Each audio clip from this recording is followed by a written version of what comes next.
Йеменде куралдуу салгылашуулар 10 апрель күнү токтотулуп, 18 апрелден тынчтык келишими тууралуу сүйлөшүүлөр башталмакчы. Бул тууралуу Бириккен Улуттар уюмунун Йемендеги өкүлү билдирди.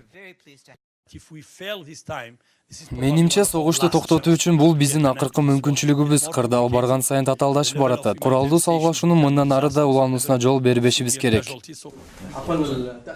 Мындай чечим Бириккен Улуттар уюму, Йемен бийлиги, Франция жана АКШнын көп убакытка созулган сүйлөшүүлөрүнөн кийин кабыл алынды. Бирок бул өлкөгө тынчтык орнотуу боюнча биринчи ирет жүргүзүлүп жаткан жок. Буга чейинки сүйлөшүүлөрдөн жыйынтык чыкпай келген.